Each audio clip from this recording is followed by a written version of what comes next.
Good morning. Ito yung waterproof glue. Transparent. Take note, transparent na glue.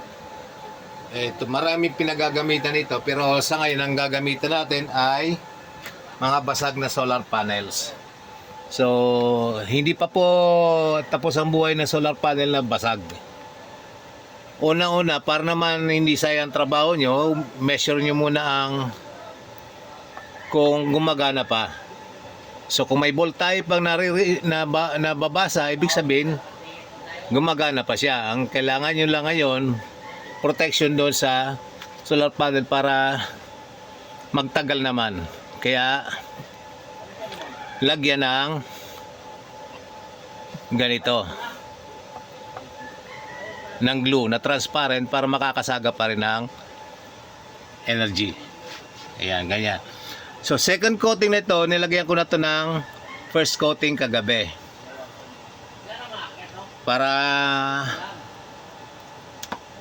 kinakala munang matuyo siya bago lagyan ng second coating. Eto ngayon, unfortunately, medyo nadumihan.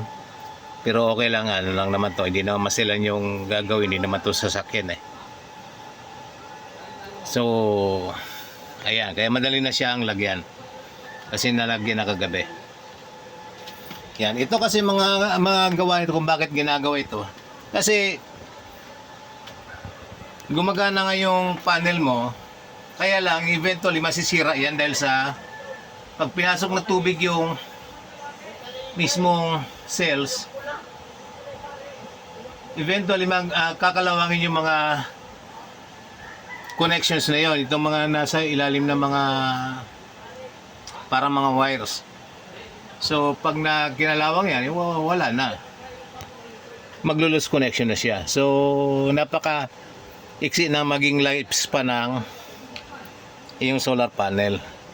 So kaya ginagawa itong ganito. Ayan, binili ko itong mga solar panels na to ng ganito na sitwasyon, nakipagsapalaran, mga DIY. Kaya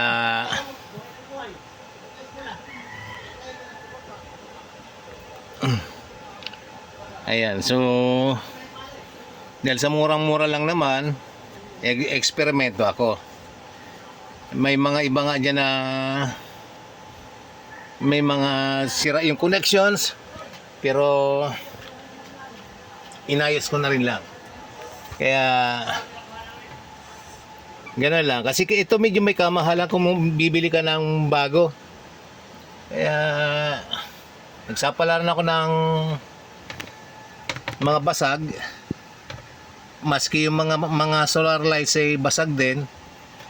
Pero yung solar lights, pwede din gamitin ko na lang sa loob na bahay. O kaya naman, ibalot ko lang sa plastic.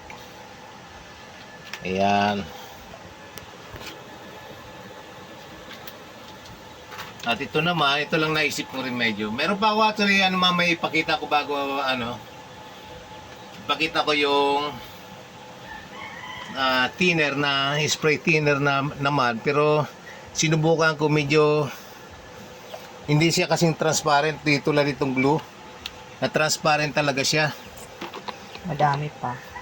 O so, yun, ang dami pa ng laman. Meron mo isang litro. Madami.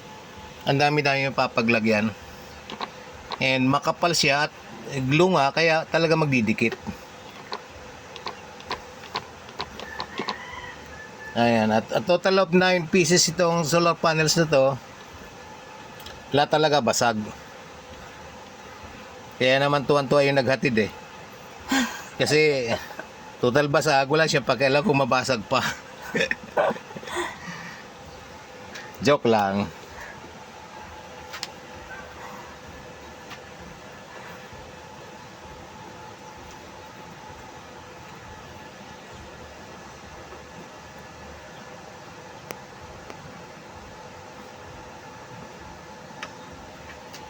Ayan, double coating na lang ito kaya siya medyo mabilis-bilis na. Kagabi medyo nagtagal ako dahil sa kinakailangan ko mapuruan yung mga sides, mga basag talaga. Ayun.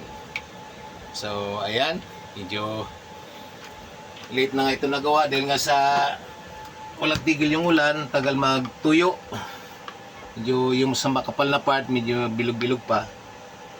Kaya hindi ko muna ginawa. Finally ngayon nagawa na rin. Okay, and